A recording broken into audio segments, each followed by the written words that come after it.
Hello, Coloring Corinne. All we're going to do today is listen to the Bible. I'm tired. I didn't sleep well last night. I'm going to the gym only because can't go tomorrow because I got a doctor's appointment. I have to walk home with that. From that, but it's fine. I can walk it. And then by the time I get home, my dad will probably be home. So then I'll have breakfast then. So take a nap. So, but I did realize I should have went to the bathroom before I went on. Hey, Isabella. Let me send this to people. Get the readings. I'm not 1100 no more. I'm not 1100 no more. Who don't like me? No, no.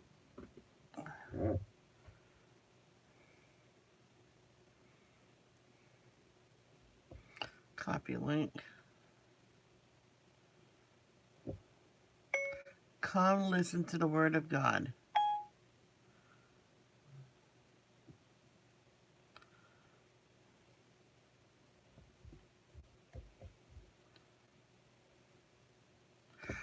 Well, people did say they'll help me get to 1100. Didn't mean that I will stay. That and that's why I didn't do a video because I knew deep down, really, I wasn't going to stay. Not Instagram. Yeah, I gotta get this going so I can go pee.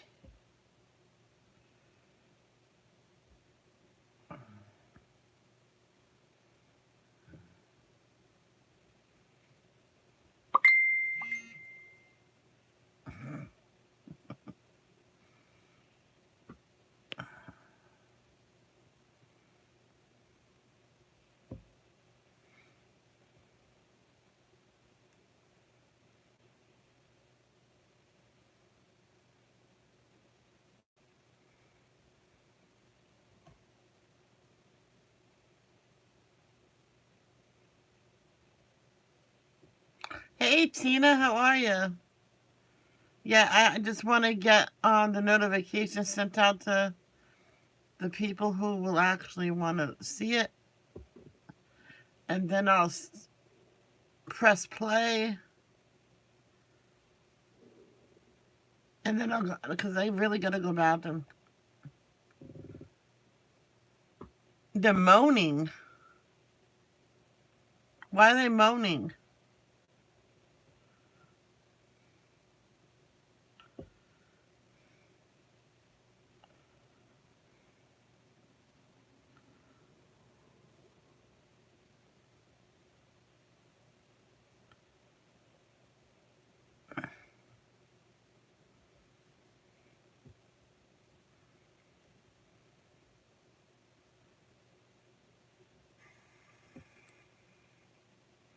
Oh.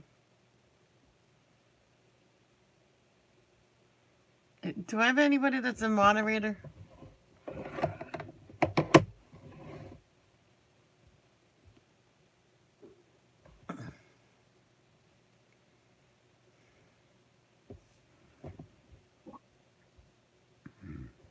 Hey, BMX Gamer, sorry I did not see you come in.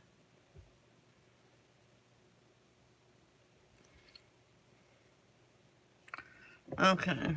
Oh, well.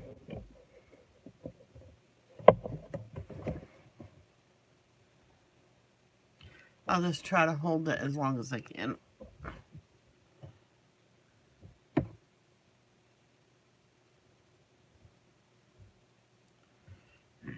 right, we're doing Genesis. We're just going to listen to the Bible today. So I never wrote down yesterday's to read today. So let's say the Lord's Prayer. Our Father who art in heaven, hallowed be thy name. Thy kingdom come, thy will be done, on earth as it is in heaven. Give us this day our daily bread, Forgive us for our trespasses. Forgive those who trespass against us. Lead us not to temptation, but deliver us from evil. Amen. There it is. Genesis chapter 32. Chapter 32. As Jacob started on his way again, angels of God came to meet him. When Jacob saw them, he exclaimed, "This is God's camp." So he named the place Mahanaim. Jacob sends gifts to Esau. Then Jacob sent messengers ahead to his brother Esau, who was living in the region of Seir in the land of Edom. He told them, "Give this message to my master Esau. Humble greetings from your servant Jacob. Until now I have been living with Uncle Laban, and now I own cattle, donkeys, flocks of sheep and goats, and many servants, both men and women. I have sent these messengers to inform my lord of my coming, hoping that you will be friendly to me." After delivering the message, the messengers returned to Jacob and reported, "We met your brother Esau, and he is already on his way to meet you with an army of 400 men. Jacob was terrified at the news. He divided his household, along with the flocks and herds and camels, into two groups. He thought, if Esau meets one group and attacks it, perhaps the other group can escape. Then Jacob prayed, "O God of my grandfather Abraham and God of my father Isaac, O Lord, you told me, return to your own land and to your relatives, and you promised me, I will treat you kindly. I am not worthy of all Alright, Tina, take care. No, you're not. the unfailing love and faithfulness you have shown to me, your servant. When I left home and crossed the Jordan River, I owned nothing except a walking stick. Now my household fills 2 large camps. O Lord, please rescue me from the hand of my brother Esau. I am afraid that he is coming to attack me, along with my wives and children. But you promised me, I will surely treat you Alright, Tina, have a good day. kindly, and I will multiply your descendants until they become as numerous as the sands along the seashore, too many to count." Jacob stayed where he was for the night. Then he selected these gifts from his possessions to present to his brother Esau: 200 female goats, 20 male goats, 200 ewes, 20 rams, 30 female camels with their young, 40 cows, 10 bulls, 20 female donkeys, and 10 male donkeys. He divided these animals into herds and assigned each to different servants. Then he told his servants, "Go ahead of me with the animals, but keep some distance between the herds." He gave these instructions to the men leading the first group: "When my brother Esau meets you, he will ask, 'Whose servants are you? Where are you going? Who owns these animals?' You must reply, 'They belong to your servant Jacob, but they are a gift for his master Esau. Look, he is coming right behind us.'" Jacob gave the same instructions to the second and third herdsmen, and to all who followed behind the herds. "You must say the same thing to Esau when you meet him. And be sure to say, 'Look, your servant Jacob is right behind us.'" Jacob thought, "I will try to appease him by sending gifts ahead of me. When I see him in person, perhaps he will be friendly to me." So the gifts were sent on ahead, while Jacob himself spent that night in the camp. Jacob wrestles with God. During the night, Jacob got up and took his 2 wives, his 2 servant wives, and his 11 sons, and crossed the Jabbok River with them. After taking them to the other side, he sent over all his possessions. This left Jacob all alone in the camp, and a man came and wrestled with him until the dawn began to break. When the man saw that he would not win the match, he touched Jacob's hip and wrenched it out of its socket. Then the man said, "Let me go, for the dawn is breaking." But Jacob said, "I will not let you go unless you bless me." "What is your name?" the man asked. He replied, "Jacob." "Your name will no longer be Jacob," the man told him.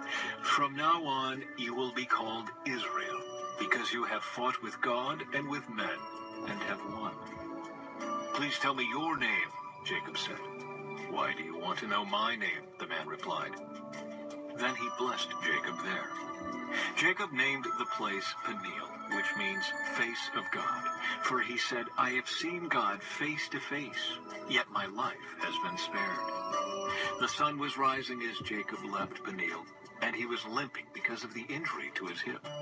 Even today, the people of Israel don't eat the tendon near the hip socket because of what happened that night when the man strained the tendon of Jacob's hip.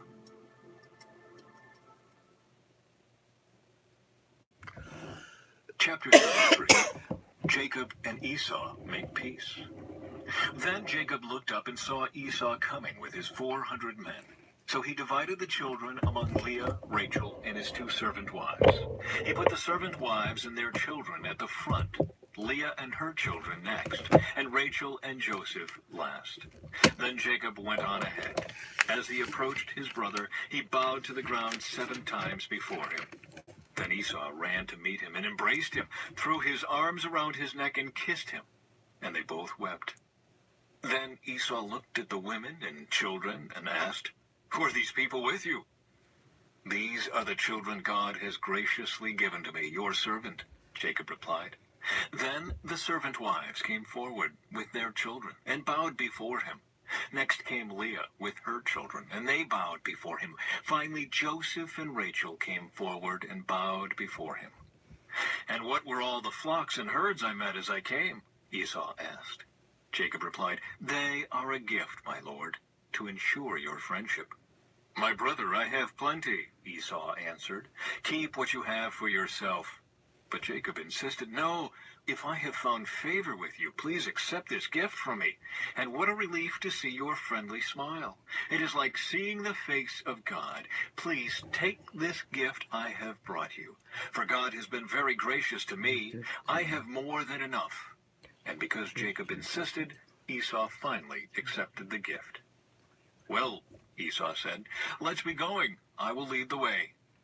But Jacob replied, "You can see, my lord, that some of the children are very young, and the flocks and herds have their young too. If they are driven too hard, even for one day, all the animals could die. Please, my lord, go ahead of your servant. We will follow slowly at a pace that is comfortable for the livestock and the children. I will meet you at Seir." "All right," Esau said, "but at least let me assign some of my men to guide and protect you."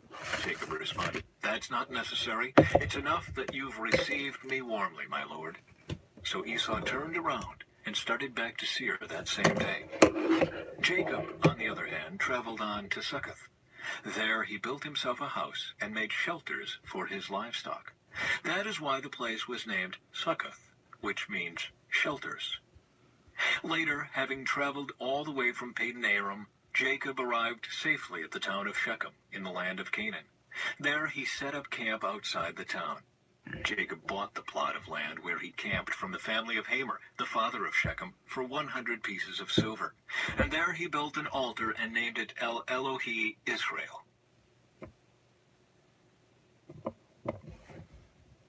Chapter 34. Revenge against Shechem. One day, Dinah, the daughter of Jacob and Leah, went to visit some of the young women who lived in the area. But when the local prince Shechem, son of Hamor the Hivite, saw Dinah, he seized her and raped her. But then he fell in love with her, and he tried to win her affection with tender words. He said to his father Hamor, "Get me this young girl. I want to marry her." Soon Jacob heard that Shechem had defiled his daughter Dinah. But since his sons were out in the fields herding his livestock, he said nothing until they returned. Hamor, Shechem's father, came to discuss the matter with Jacob. Meanwhile, Jacob's sons had come in from the field as soon as they heard what had happened. They were shocked and furious that their sister had been raped. Shechem had done a disgraceful thing against Jacob's family, something that should never be done. Hamor tried to speak with Jacob and his sons. "My son Shechem is truly in love with your daughter," he said. "Please let him marry her. In fact, let's arrange other marriages too. You give us your daughters for our sons, and we will give you our daughters for your sons. And you may live among us. The land is open to you. Settle here and trade with us, and feel free to buy property in the area." Then Shechem himself spoke to Dinah's father and brothers. "Please be kind to me and let me marry her," he begged. "I will give you whatever you ask. No matter what dowry or gift you demand, I will gladly pay it. Just give me the girl as my wife." But since Shechem had defiled their sister Dinah, Jacob's sons responded deceitfully to Shechem and his father Hamor. They said to them, "We couldn't possibly allow this, because you're not circumcised. It would be a disgrace for our sister to marry a man like you. But here is a solution. If every man among you will be circumcised like we are, then we will give you our daughters and we'll take your daughters for ourselves. We will live among you and become one people. But if you don't agree to be circumcised, we will take her and be on our way." Hamor and his son Shechem agreed to their proposal. Shechem wasted no time in acting on this request, for he wanted Jacob's daughter desperately. Shechem was a highly respected member of his family, and he went with his father Hamor to present this proposal to the leaders at the town gate. "These men are our friends," they said. "Let's invite them to live here among us and trade freely. Look, the land is large enough to hold them. We can take their daughters as wives and let them marry ours. But they will consider staying here and becoming one people with us only if all..." Hey, Jay. Isabel, if you run around and make a mess, you just have to pick everything up again. "All of our men are circumcised, just as they are. But if we do this, all their livestock and possessions will eventually be ours. Come, let's agree to their terms and let them settle here among us." So all the men in the town council agreed with Hamor and Shechem, and every male in the town was circumcised. But 3 days later, when their wounds were still sore, two of Jacob's sons, Simeon and Levi, who were Dinah's full brothers, took their swords and entered the town without opposition. Then they slaughtered every male there, including Hamor and his son Shechem. They killed them with their swords, then took Dinah from Shechem's house and returned to their camp. Meanwhile, the rest of Jacob's sons arrived.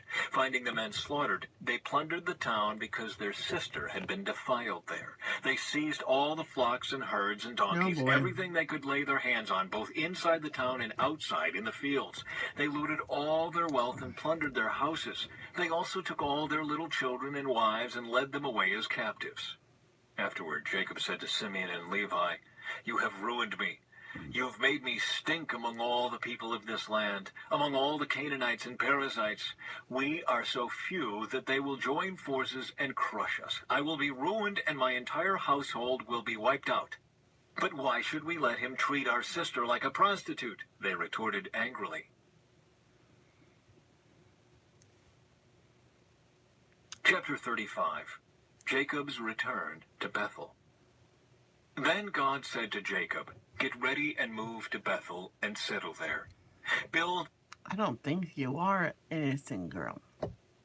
"Build an altar there to the God who appeared to you when you fled from your brother Esau." So Jacob told everyone in his household, "Get rid of all your pagan idols, purify yourselves, and put on clean clothing. We are now going to Bethel, where I will build an altar to the God who answered my prayers when I was in distress. He has been with me wherever I have gone." So they gave Jacob all their pagan idols and earrings, and he buried them under the great tree near Shechem. As they set out, a terror from God spread over the people in all the towns of that area, so no one attacked Jacob's family. Eventually, Jacob and his household arrived at Luz, also called Bethel, in Canaan. Jacob built an altar there and named the place El Bethel, which means God of Bethel, because God had appeared to him there when he was fleeing from his brother Esau. Soon after this, Rebekah's old nurse, Deborah, died. She was buried beneath the oak tree in the valley below Bethel. Ever since, the tree has been called Elon Bakuth, which means Oak of Weeping. Now that Jacob had returned from Padan Aram, God appeared to him again at Bethel. God blessed him, saying, "Your name is Jacob, but you will not be called Jacob any longer. From now on, your name will be Israel." So God renamed him Israel. Then God said, "I am El Shaddai, God Almighty. Be fruitful and multiply. You will become a great nation, even many nations. Kings will be among your descendants." Isabella, I'm going to run to the ladies' room. I should be back momentarily. And I'll do be right back. Okie dokie.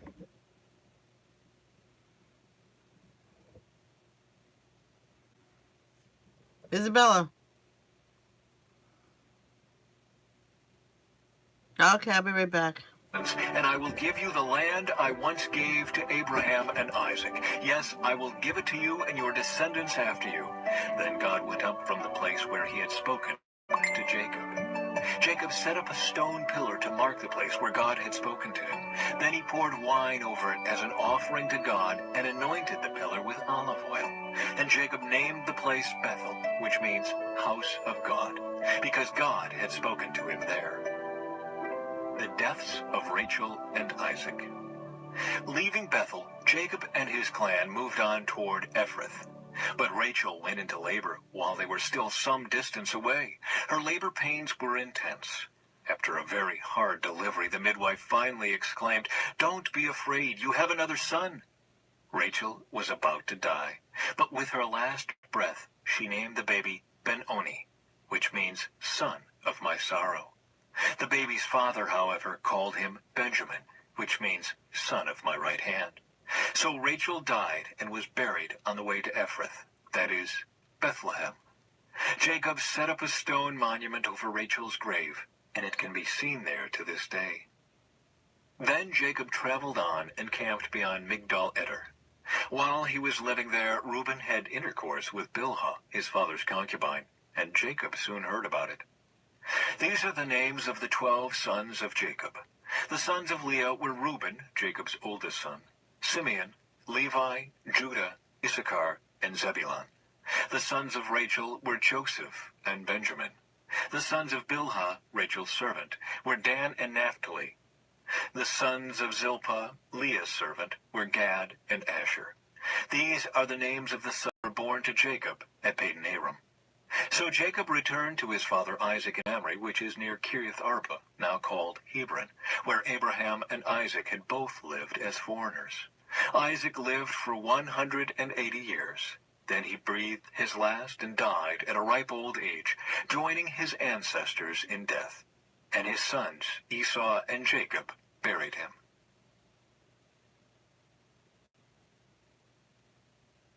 Chapter 36. Descendants of Esau.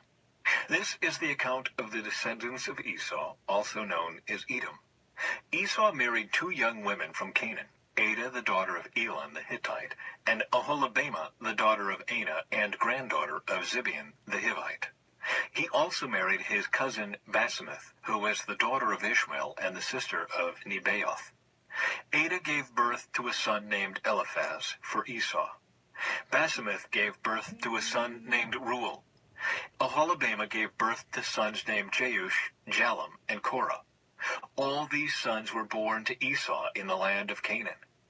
Esau took his wives, his children, and his entire household, along with his livestock and cattle, all the wealth he had acquired in the land of Canaan, and moved away from his brother Jacob. There was not enough land to support them both because of all the livestock and possessions they had acquired. So Esau, also known as Edom, settled in the hill country of Seir. This is the account of Esau's descendants, the Edomites, who lived in the hill country of Seir. These are the names of Esau's sons: Eliphaz, the son of Esau's wife Adah, and Reuel, the son of Esau's wife Basemath. The descendants of Eliphaz were Teman, Omar, Zepho, Gatam, and Kenaz. Timnah, the concubine of Esau's son Eliphaz, gave birth to a son named Amalek. These are the descendants of Esau's wife Adah. The descendants of Reuel were Nahath, Zerah, Shammah, and Mizah. These are the descendants of Esau's wife Basemath. Esau also had sons through Oholibamah, the daughter of Anah and granddaughter of Zibeon. Their names were Jeush, Jalem, and Korah. These are the descendants of Esau who became the leaders of various clans. The descendants of Esau's oldest son, Eliphaz, became the leaders of the clans of Teman, Omar, Zepho, Kenaz, Korah, Gatam, and Amalek. These are the clan leaders in the land of Edom who descended from Eliphaz. All these were descendants of Esau's wife, Adah. The descendants of Esau's son Reuel became the leaders of the clans of Nahath, Zerah, Shammah, and Mizah. These are the clan leaders in the land of Edom who descended from Reuel. All these were descendants of Esau's wife, Basemath. The descendants of Esau and his wife Aholibamah became the leaders of the clans of Jeush, Jalam, and Korah. These are the clan leaders who descended from Esau's wife Aholibamah, the daughter of Anah. These are the clans descended from Esau, also known as Edom, identified by their clan leaders. Original peoples of Edom. These are the names of the tribes that descended from Seir the Horite. They lived in the land of Edom: Lotan, Shobal, Zibeon, Anah, Dishan, Ezer, and Dishan. These were the Horite clan leaders, the descendants of Seir, who lived in the land of Edom. The descendants of Lotan were Hori and Heman. Lotan also had a sister named Timnah. The descendants of Shobal were Alvan, Manahath, Ebal, Shepho, and Onem. The descendants of Zibeon were Ea and Anah.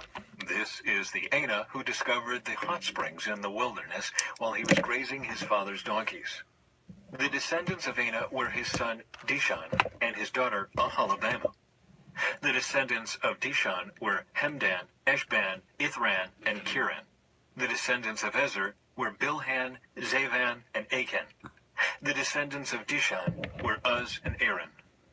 So these were the leaders of the Horite clans: Lotan, Shobal, Zibeon, Anah, Dishan, Ezer, and Dishan. The Horite clans are named after their clan leaders who lived in the land of Seir. Rulers of Edom. These are the kings who ruled in the land of Edom before any king ruled over the Israelites. Bela, son of Beor, who ruled in Edom from the city of Dinhabah. After Bela died, Jobab, son of Zerah, from Basra, became king in his place. After Jobab died, Husham from the land of the Temanites became king in his place. After Husham died, Hadad, son of Bedad, became king in his place and ruled from the city of Avith. He was the one who defeated the Midianites in the land of Moab. After Hadad died, Samlah from the city of Masrekah became king in his place. After Samlah died, Shaul from the city of Rehoboth on the river became king in his place. After Shaul died, Baal-Hanan, son of Akbor, became king in his place. After Baal-Hanan, son of Akbor, died, Hadad became king in his place and ruled from the city of Pau. Hadad's wife was Mehetabel, the daughter of Matred and granddaughter of Mezahab. These are the names of the leaders of the clans descended from Esau, who lived in the places named for them: Timnah, Alva, Jetheth, Aholibamah, Elah, Pinan, Kenaz, Teman, Mibzar, Magdil, and Iram. These are the leaders of the clans of Edom, listed according to their settlements in the land they occupied. They all descended from Esau, the ancestor of the Edomites. All those hard names. Oof. Chapter 37. Joseph's Dreams.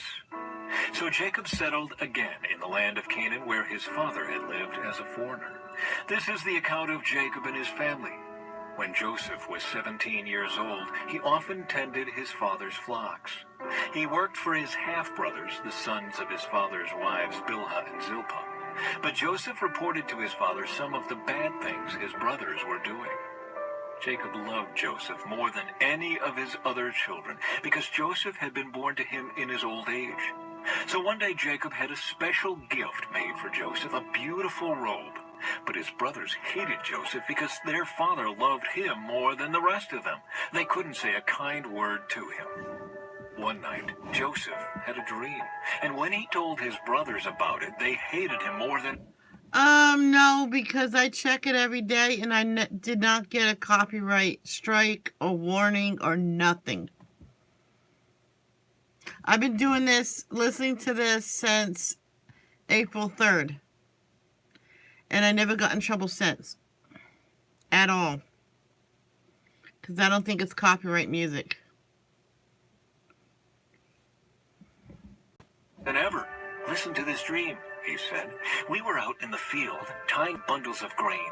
Suddenly my bundle stood up, and your bundles all gathered around and bowed low before mine. His brothers responded, "So you think you will be our king, do you? Do you actually think you will reign over us?" And they hated him all the more because of his dreams and the way he talked about them. Soon Joseph had another dream, and again he told his brothers about it. "Listen, I have had another dream," he said. "The sun, moon, and 11 stars bowed low before me." This time he told the dream to his father as well as to his brothers. But his father scolded him. "What kind of dream is that?" he asked. "Will your mother and I and your brothers actually come and bow to the ground before you?" But while his brothers were jealous of Joseph, his father wondered what the dreams meant. Soon after this, Joseph's brothers went to pasture their father's flocks at Shechem. When they had been gone for some time, Jacob said to Joseph, "Your brothers are pasturing the sheep at Shechem.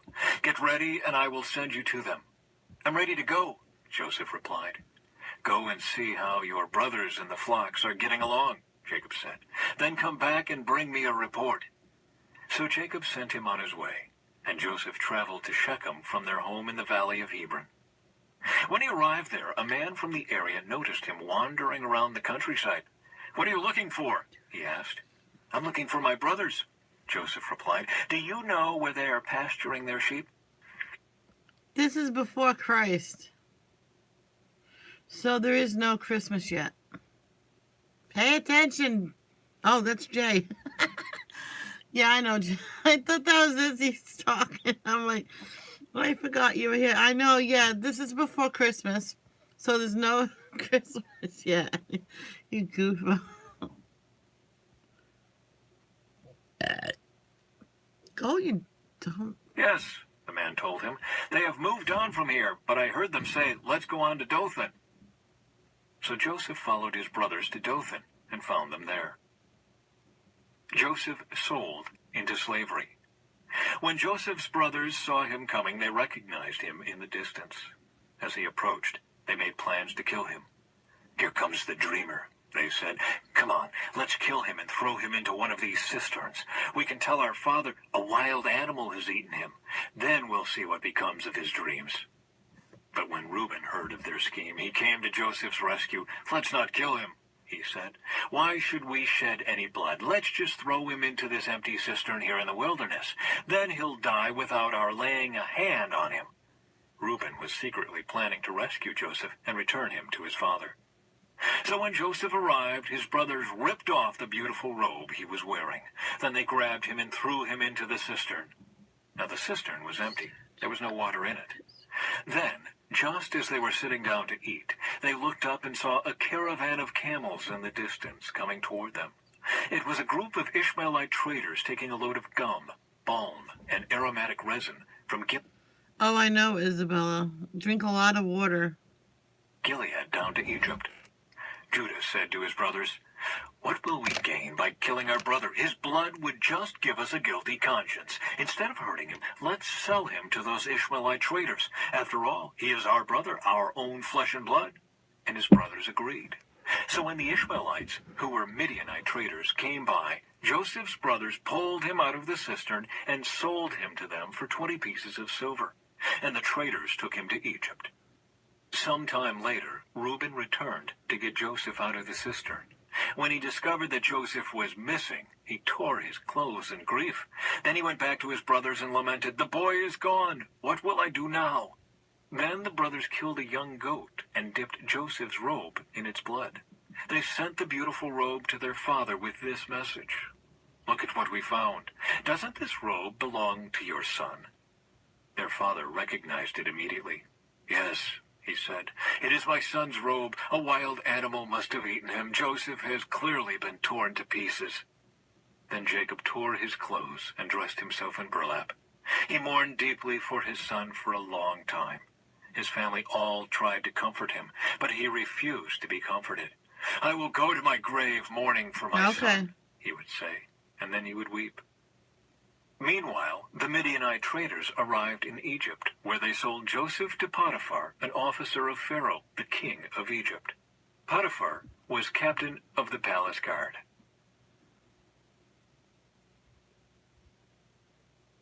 Chapter 38. Judah and Tamar. About this time, Judah left home and moved to Adullam, where he stayed with a man named Hira. There he saw a Canaanite woman, the daughter of Shua, and he married her. When he slept with her, she became pregnant and gave birth to a son, and he named the boy Then she became pregnant again and gave birth to another son, and she named him Onan. And when she gave birth to a third son, she named him Shelah. At the time of Shelah's birth, they were living at Kezib. In the course of time, Judah arranged for his firstborn son to marry a young woman named Tamar. But was a wicked man in the Lord's Yep, E-R. sight, so the Lord took his life. Then Judah said to Er's brother Onan, "Go and marry Tamar, as our law requires of the brother of a man who has died. You must produce an heir for Hi, Alicia. your brother." But Onan was not willing to have a child who would not be his own heir. So whenever he had intercourse with his brother's wife, he spilled the semen on the ground. This prevented her from having a child who would belong to his brother. But the Lord considered it evil for Onan to deny a child to his dead brother. So the Lord took Onan's life too.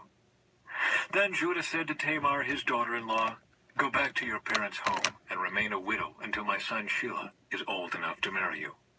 But Judah didn't really intend to do this, because he was afraid Shelah would also die like his two brothers. So Tamar went back to live in her father's home. Some years later, Judah's wife died. After the time of mourning was over, Judah and his friend Hira the Adullamite went up to Timnah to supervise the shearing of his sheep. Someone told Tamar, "Look, your father-in-law is going up to Timnah to shear his sheep." Tamar was aware that Shelah had grown up, but no arrangements had been made for her to come and marry him. So she changed out of her widow's clothing and covered herself with a veil to disguise herself. Then she sat beside the road at the entrance to the village of Enam. I'm sorry, Alicia. Yes, Isabel, you can do whatever you want as long as Alicia wants to do it. Which is on the road to Timnah. Judah noticed her and thought she was a prostitute, since she had covered her face. So he stopped and propositioned her. "Let me have sex with you," he said, not realizing that she was his own daughter-in-law. "How much will you pay to have sex with me?" Tamar asked. "I'll send you a young goat from my flock," Judah promised. "But what will you give me to guarantee that you will send the goat?" she asked. "What kind of guarantee do you want?" he replied. She answered, "Leave me your identification seal and its cord, and the walking stick you are carrying." So Judah gave them to her. Then he had intercourse with her, and she became pregnant. Afterward, she went back home, took off her veil, and put on her widow's clothing, as usual. Later, Judah asked his friend Hira the Adullamite to take the young goat to the woman and to pick up the things he had given her as his guarantee. But Hira couldn't find her. So he asked the men who lived there, "Where can I find the shrine prostitute who was sitting beside the road at the entrance to Enam?" "We've never had a shrine prostitute here," they replied. So Hira returned to Judah and told him, "I couldn't find her anywhere, and the men of the village claim they've never had a shrine prostitute there." "Then let her keep the things I gave her," Judah said. "I sent the young goat as we agreed, but you couldn't find her. We'd be the laughing stock of the village if we went back again to look for her." About 3 months later, Judah was told, "Tamar, your daughter-in-law, has acted like a prostitute, and now, because of this, she's pregnant. Bring her out and let her be burned," Judah demanded. But as they were taking her out to kill her, she sent this message to her father-in-law. "The man who owns these things made me pregnant.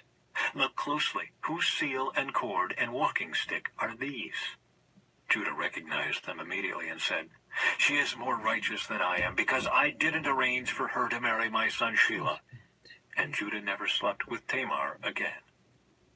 When the time came for Tamar to give birth, it was discovered that she was carrying twins. While she was in labor, one of the babies reached out his hand. The midwife grabbed it and tied a scarlet string around the child's wrist, announcing, "This one came out first." But then he pulled back his hand, and out came his brother. "What?" the midwife exclaimed. "How did you break out first?" So he was named Perez. Then the baby with the scarlet string on his wrist was born, and he was named Zerah. Chapter 39. Joseph in Potiphar's house. When Joseph was taken to Egypt by the Ishmaelite traders, he was purchased by Potiphar, an Egyptian officer. Potiphar was captain of the guard for Pharaoh, the king of Egypt. The Lord was with Joseph, so he succeeded in everything he did as he served in the home of his Egyptian master. Potiphar noticed this and realized that the Lord was with Joseph, giving him success in everything he did. This pleased Potiphar, so he soon made Joseph his personal attendant. He put him in charge of his entire household and everything he owned. From the day Joseph was put in charge of his master's household and property, the Lord began to bless Potiphar's household for Joseph's sake. All his household affairs ran smoothly, and his crops and livestock flourished. So Potiphar gave Joseph complete administrative responsibility over everything he owned. With Joseph there, he didn't worry about a thing, except what kind of food to eat. Joseph was a very handsome and well-built young man, and Potiphar's wife soon began to look at him lustfully. "Come and sleep with me," she demanded. But Joseph refused. "Look," he told her, "my master trusts me with everything in his entire household. No one here has more authority than I do. He has held back nothing from me except you, because you are his wife. How could I do such a wicked thing? It would be a great sin against God." She kept putting pressure on Joseph day after day, but he refused to sleep with her, and he kept out of her way as much as possible. One day, however, no one else was around when he went in to do his work. She came and grabbed him by his cloak, demanding, "Come on, sleep with me." Joseph tore himself away, but he left his cloak in her hand as he ran from the house. When she saw that she was holding his cloak and he had fled, she called out to her servants. Soon all the men came running. "Look," she said, "my husband has brought this Hebrew slave here to make fools of us. He came into my room to rape me, but I screamed. When he heard me scream, he ran outside and got away, but he left his cloak behind with me." She kept the cloak with her until her husband came home. Then she told him her story. "That Hebrew slave you've brought into our house tried to come in and fool around with me," she said. "But when I screamed, he ran outside, leaving his cloak with me." Joseph put in prison. Potiphar was furious when he heard his wife's story about how Joseph had treated her, so he took Joseph. Yeah, because he's kind to you, unlike your sister. And threw him into the prison where the king's prisoners were held, and there he remained. But the Lord was with Joseph in the prison, and showed him his faithful love. And the Lord made Joseph a favorite with the prison warden. Before long, the warden put Joseph in charge of all the other prisoners, and over everything that happened in the prison. The warden had no more worries because Joseph took care of everything. The Lord was with him and caused everything he did to succeed. Chapter 40. Joseph interprets 2 dreams. Sometime later, Pharaoh's chief cupbearer and chief baker offended their royal master. Pharaoh became angry with these 2 officials, and he put them in the prison where Joseph was, in the palace of the captain of the guard. They remained in prison for quite some time, and the captain of the guard assigned them to Joseph, who looked after them. While they were in prison, Pharaoh's cupbearer and baker each had a dream one night, and each dream had its own meaning.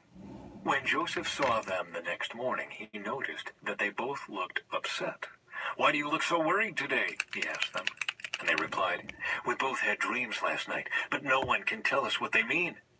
"Interpreting dreams is God's business," Joseph replied. "Go ahead and tell me your dreams." So the chief cupbearer told Joseph his dream first. "In my dream," he said, "I saw a grapevine in front of me. The vine had 3 branches that began to bud and blossom, and soon it produced clusters of ripe grapes. I was holding Pharaoh's wine cup in my hand, so I took a cluster of grapes and squeezed the juice into the cup. Then I placed the cup in Pharaoh's hand." "This is what the dream means," Joseph said. "The 3 branches represent 3 days.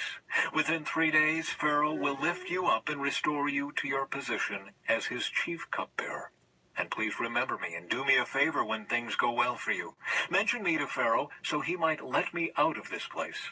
For I was kidnapped from my homeland, the land of the Hebrews, and now I'm here in prison, but I did nothing to deserve it." When the chief baker saw that Joseph had given the first dream such a positive interpretation, he said to Joseph, "I had a dream too. In my dream, there were 3 baskets of white pastries stacked on my head. The top basket contained all kinds of pastries for Pharaoh, but the birds came and ate them from the basket on my head." "This is what the dream means," Joseph told him. "The 3 baskets also represent 3 days. 3 days from now, Pharaoh will lift you up and impale your body on a pole. Then birds will come and peck away at your flesh." Pharaoh's birthday came 3 days later, and he prepared a banquet for all his officials and staff. He summoned his chief cupbearer. Don't ever let her put her hands on you again. Scream.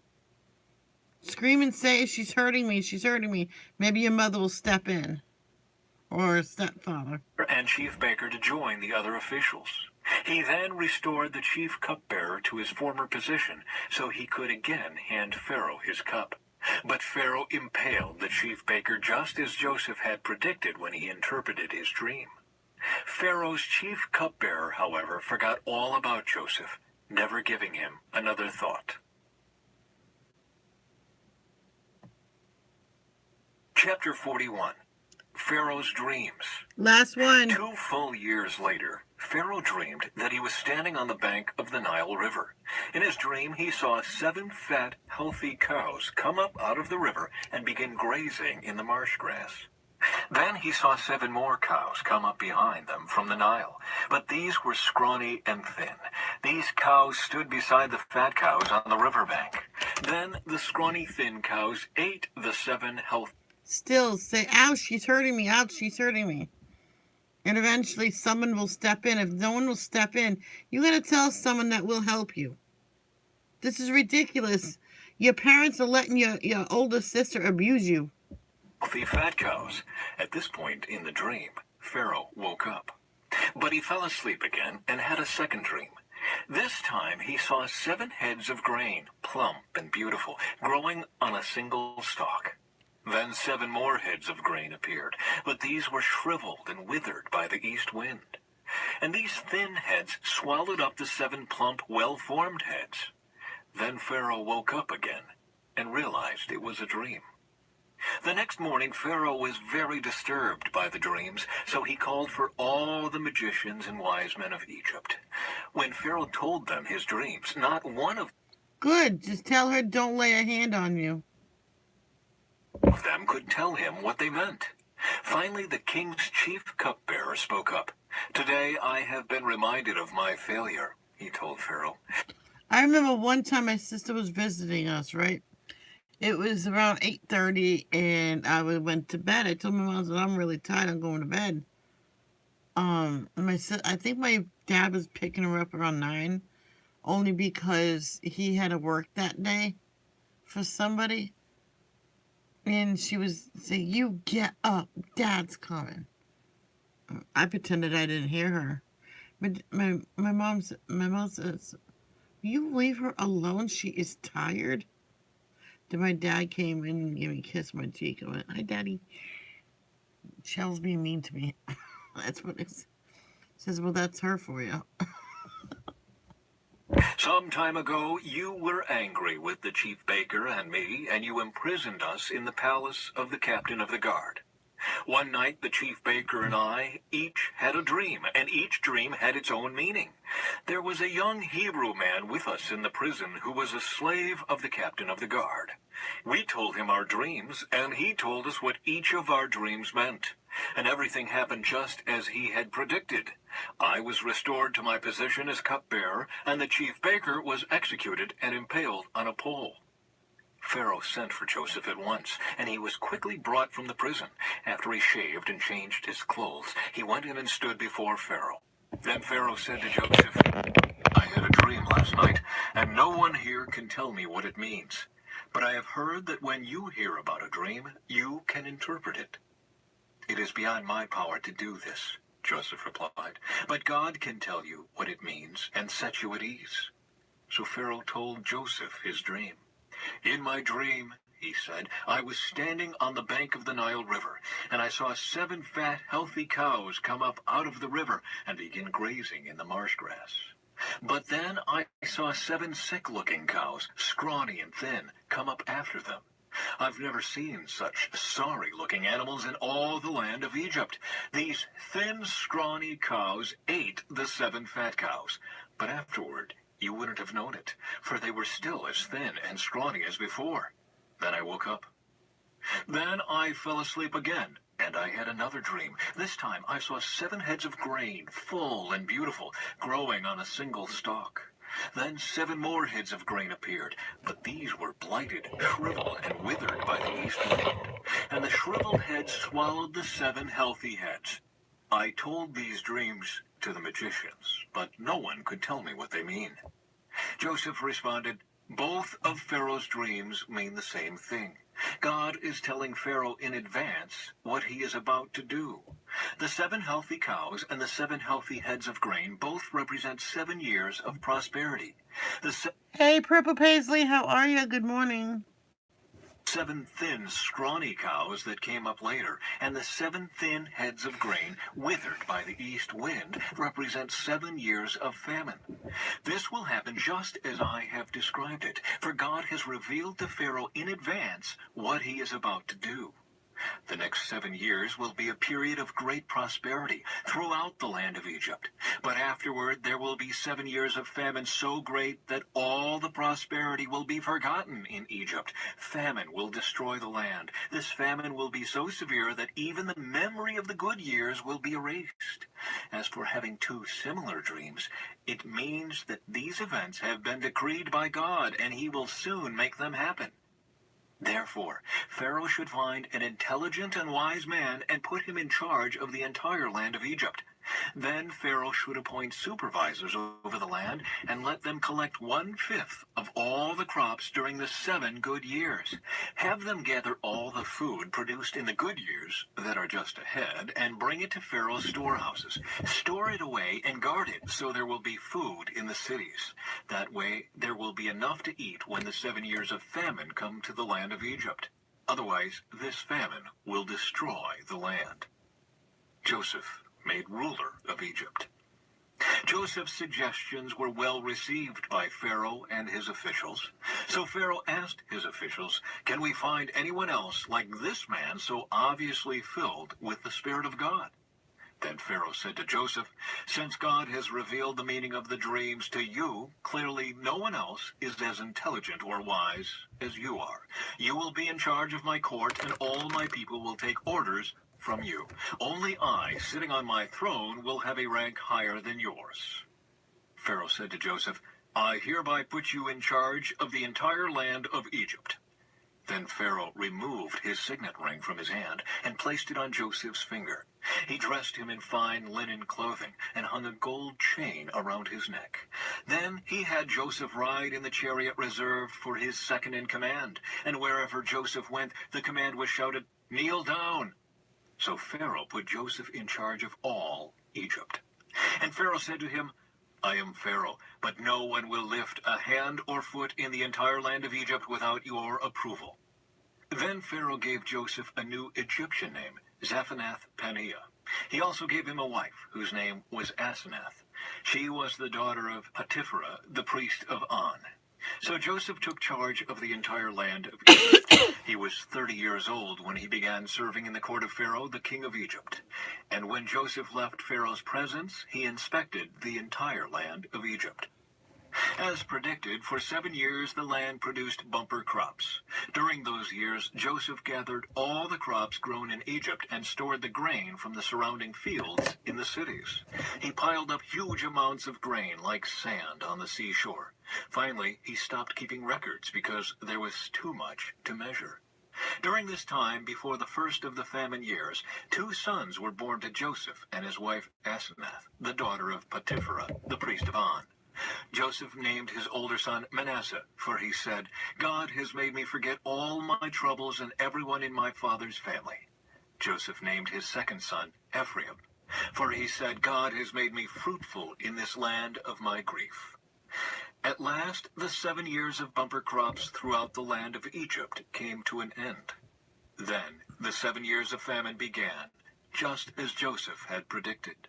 The famine also struck all the surrounding countries, but throughout Egypt there was plenty of food. Eventually, however, the famine spread throughout the land of Egypt as well, and when the people cried out to Pharaoh for food, he told them, "Go to Joseph and do whatever he tells you." So, with severe famine everywhere, Joseph opened up the storehouses and distributed grain to the Egyptians, for the famine was severe throughout the land of Egypt. And people from all around came to Egypt to buy grain from Joseph because the famine was severe throughout the world.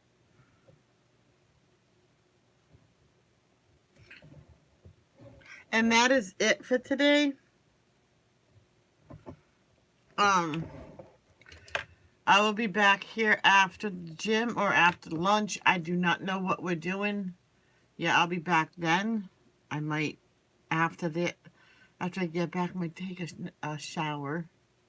Or I might do that tonight or tomorrow morning because I have a doctor's tomorrow. It's only for med check, so I'll probably be there 5 minutes or 10 minutes. Who knows?